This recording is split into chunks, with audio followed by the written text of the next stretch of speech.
Rouse Avenue के special ED court ने जमानत दी। आज देश के सबसे उच्चतम न्यायालय, देश के सुप्रीम कोर्ट ने अरविंद केजरीवाल जी को जमानत दी। चाहे वो राउज एवेन्यू कोर्ट का फैसला हो या आज सुप्रीम कोर्ट का फैसला हो, इस बात को साबित कर देता है कि अरविंद केजरीवाल जी की गिरफ्तारी पिछले 2 साल से आम आदमी पार्टी के नेताओं और मंत्रियों का विच हंट, पिछले 2 साल से चल रहा ये फर्जी शराब घोटाले का इन्वेस्टिगेशन सिर्फ और सिर्फ भारतीय जनता पार्टी का एक षड्यंत्र है। भारतीय जनता पार्टी आम आदमी पार्टी का, दिल्ली सरकार का, दिल्ली के लोगों का काम रोकने के लिए साजिश रच रही है और इसीलिए उन्होंने दिल्ली के चुने हुए मुख्यमंत्री को एक फर्जी केस में बिना किसी सबूत के जेल में डाल दिया। राउज एवेन्यू कोर्ट ने जब अरविंद केजरीवाल जी को जमानत दी थी तो बहुत स्पष्ट तौर पर कहा, और एक बार नहीं बार बार कहा कि इन्फोर्समेंट डायरेक्टोरेट के पास अरविंद केजरीवाल जी के खिलाफ कोई सबूत नहीं है। उन्होंने यह भी कहा कि ईडी इस केस में एक बायस के साथ एक्ट कर रही है। ये कोर्ट के शब्द हैं, ये हमारे शब्द नहीं हैं। आज राउज एवेन्यू कोर्ट के उस फैसले पर सुप्रीम कोर्ट ने भी मोहर लगा दी और अरविंद केजरीवाल जी को ईडी के मुकदमे में जमानत दे दी।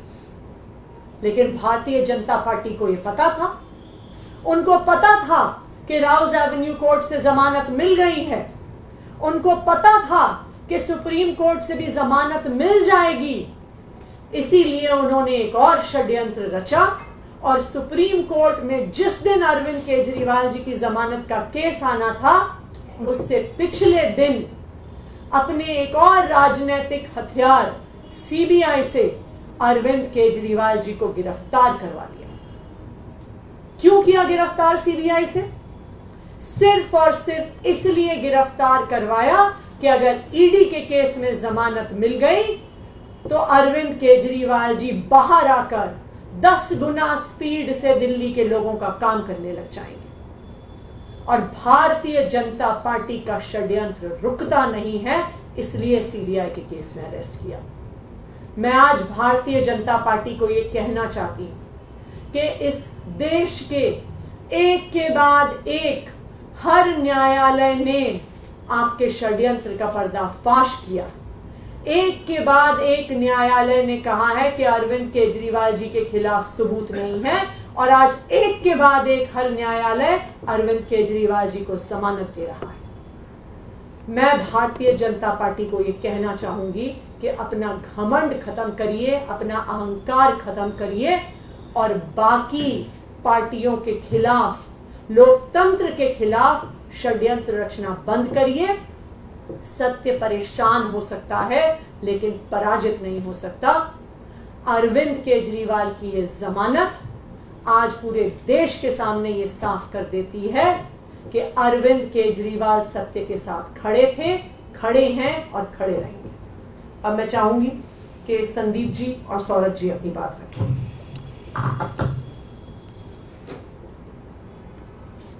आज माननीय सुप्रीम कोर्ट ने जो फैसला दिया है वो पूरे देश के लिए एक ऐतिहासिक फैसला है।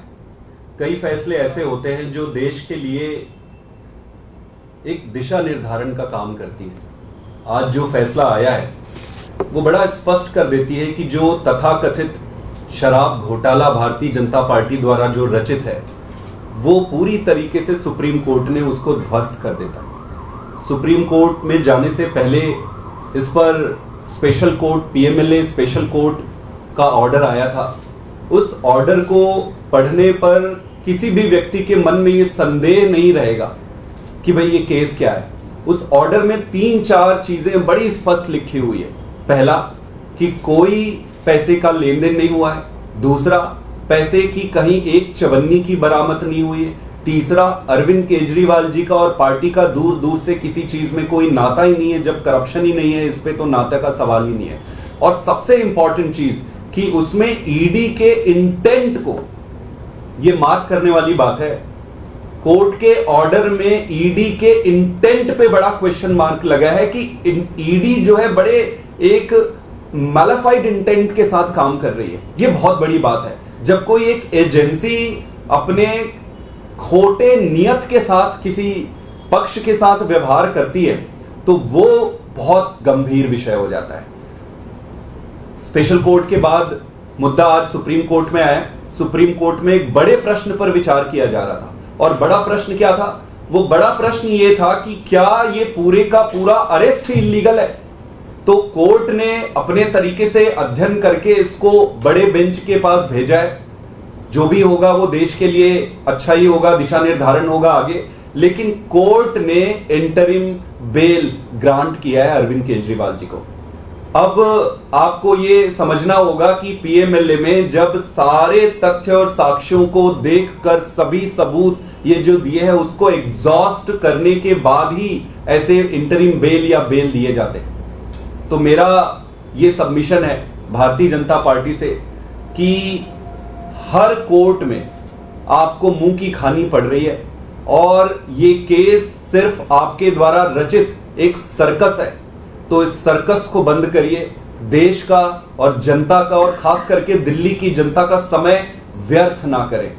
नरेंद्र मोदी जी ने, अमित शाह जी ने और भारतीय जनता पार्टी ने इस देश को एक ही चीज दिया है।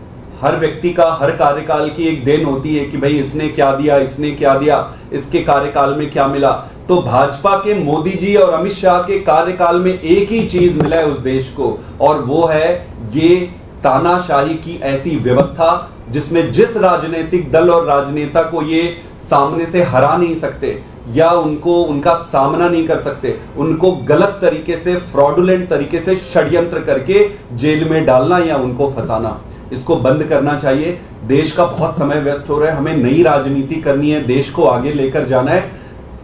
हम सब मिलकर जब अच्छी राजनीति करेंगे तभी देश आगे बढ़ेगा। मेरा ये फिर से रिक्वेस्ट है माननीय प्रधानमंत्री जी से और अमित शाह जी से कि ये गंदी राजनीति से बाहर आइए और अच्छी राजनीति करिए। मैं चाहूंगा कि सौरभ जी भी थोड़ा सा इस पर अपनी विचार रखें। आज जो सुप्रीम कोर्ट की double bench justice Sandeep Khanna, justice Dipankar Datta की बेंच ने जो सुप्रीम कोर्ट की छुट्टियों से पहले अपना ऑर्डर रिजर्व किया, उसको आज उन्होंने सुनाया। उसके अंदर सुप्रीम कोर्ट के सामने ये सवाल थे कि अगर ईडी पीएमएलए एक्ट के अंडर सेक्शन 19 अरेस्ट करती है और अंडर सेक्शन 45 कोर्ट उसके अंदर बेल की बात सोचता है, तो सेक्शन 19 के अंदर जब ईडी जो एक एजेंसी है वो अरेस्ट करती है तो उसका जो डिसीजन है वो सब्जेक्टिव है, ऑब्जेक्टिव नहीं है। कोई तय सिद्धांत नहीं है किस पे वो अरेस्ट कर रहे हैं, और वो सेक्शन 19 बेसिकली उन अफसरों की ओपिनियन है। तो अगर किसी कानून के अंदर बेल के प्रावधान इतने सख्त हैं जितने सेक्शन 45 में हैं, तो उसमें अरेस्ट का थ्रेशोल्ड भी हाई होगा। ऐसा नहीं हो सकता कि आप बात बात पे अरेस्ट कर लें और फिर बेल ना दें। अगर बेल आसान है किसी कानून में तो उसमें अरेस्ट भी आसान होती है, और अगर कानून में बेल मुश्किल है तो उसमें अरेस्ट होने भी, क्या लगा लो, कनेक्टेड तो है नहीं, इसको बिना कनेक्ट करे कर लेंगे। सर लाइव चल रहा है। तो बेल के सिद्धांत ये हैं कि अगर बेल मिलना किसी कानून के अंदर कठिन है तो उसके अंदर अरेस्ट का थ्रेशोल्ड भी हाई होना चाहिए। सुप्रीम कोर्ट ने need and necessity of bail के बारे में कहा, और सुप्रीम कोर्ट ने दूसरी बात ये कही कि इस मामले में अरविंद केजरीवाल जी करीब 90 दिन से ज्यादा पहले ही जेल में रह चुके हैं, लिहाजा उनको इंटरिम बेल दी जाए। तीसरी बात सुप्रीम कोर्ट ने कही कि अरविंद केजरीवाल जी के ऊपर एक मुकदमा है, ऐसे में वो मुख्यमंत्री रह सकते हैं या नहीं रह सकते हैं, ये फैसला कोई कानून, कोई कोर्ट नहीं कर सकता, ये फैसला स्वयं वही कर सकते हैं। लिहाजा इसके अंदर कोई कानूनी बंदिश नहीं है। जो हमारे भारतीय जनता पार्टी के मित्र कूद रहे थे कि साहब वो उनके ऊपर मुकदमा हो गया, वो अरेस्ट हो गए, तो अरविंद केजरीवाल को इस्तीफा दे देना चाहिए, तो वो हाईकोर्ट में भी गए, हाईकोर्ट ने भी यही बात कही और अंततः सुप्रीम कोर्ट ने भी यही बात कही कि वो मुख्यमंत्री रहेंगे या नहीं रहेंगे, इसमें कोर्ट कोई दखल नहीं कर सकता। ये बात आपके सामने रखी और मैं अपनी तरफ से उन सभी लोगों को बधाई देना चाहता हूं जो इस केंद्र सरकार के अत्याचार से पिछले कई सालों से लड़ रहे हैं और खास तौर पे पीएमएलए के कारण उनके ऊपर अलग अलग मौकों पे अत्याचार किया जा रहा है। सौरभ जी, पहले हेमंत सोरेन को भी रिलीफ मिला जस्ट आफ्टर द इलेक्शन, अब सीएम को भी मिला है, ये किस तरह का? देखिए, मैं ये समझता हूं जुडिशरी भी आपके समाज का ही एक रिफ्लेक्शन होता है। आज पूरे देश में इस बात की चर्चा है कि जिसको चाहे भारतीय जनता पार्टी की केंद्र सरकार मुकदमों के अंदर फंसाती है। मुकदमों में फंसाने के बाद अपने राजनीतिक प्रतिद्वंदियों को जेल में डाला जाता है। जेल में डाल के उनके ऊपर एक प्रेशर बनाया जाता है कि यदि वे भारतीय जनता पार्टी के सामने सरेंडर कर दें, भारतीय जनता पार्टी के साथ मिल जाएं, तो उनके ऊपर वो मुकदमा कमजोर कर दिया जाता है। छापे भी इस तरीके से डाले जाते हैं। अब ये बात लगभग साफ हो गई है न्यायालयों के सामने कि ईडी के मुकदमे सिर्फ और सिर्फ राजनीतिक द्वेष की भावना से और उनको आमतुष्ट करके भारतीय जनता पार्टी में लाने की भावना से केंद्र सरकार लगा रही है। तो कोर्ट्स इस चीज को रिफ्लेक्ट कर रहे हैं। इसी श्रृंखला में हेमंत सोरेन जी की बेल जो है हाई कोर्ट से हुई, अरविंद केजरीवाल जी की बेल तो लोअर कोर्ट से ही हो गई थी, आप देख सकते हैं। मगर जिस तरीके से ईडी रातों रात भागी, हाई कोर्ट के जज साहब ने बिना हाई कोर्ट का फैसला आए, ये इतिहास में पहली बार हुआ है, जिस जज ने हाई कोर्ट का फैसला ही नहीं पढ़ा, उसको यही नहीं मालूम कि लोअर कोर्ट ने किस बात पे बेल दी है, लोअर कोर्ट ने क्या दलीलें मानी है, क्या दलीलें खारिज की है, उस फैसले को बिना देखे हाई कोर्ट के जस्टिस साहब ने जो है उसके अंदर रोक लगा दी थी। तो वो भी जो मैसेज जो है मुझे लगता है पूरे समाज और जुडिशरी में गया है और ये बात साफ है कि केंद्र सरकार एक विच हंटिंग कर रही है। लेकिन अभी सीएम बाहर नहीं आ पाएंगे 17 जुलाई को। देखिए, वो तो आतिशी जी ने भी बताया, करेगा उनकी।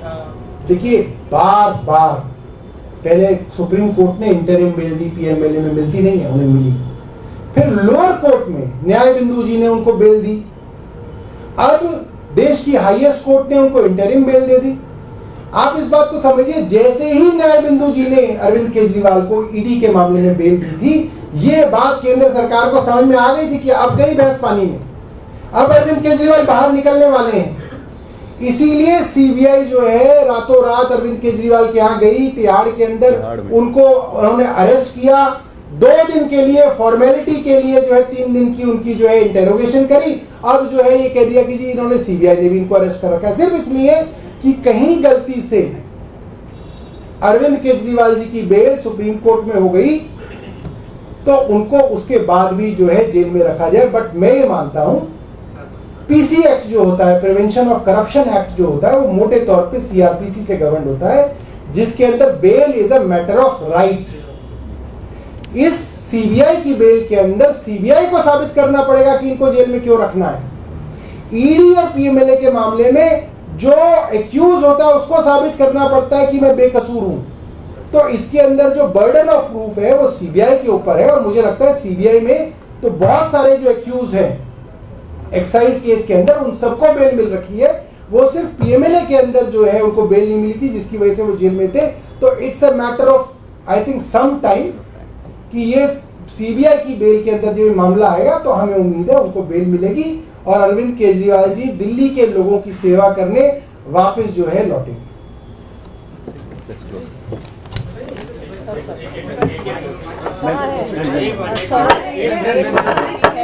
क्या कहेंगे?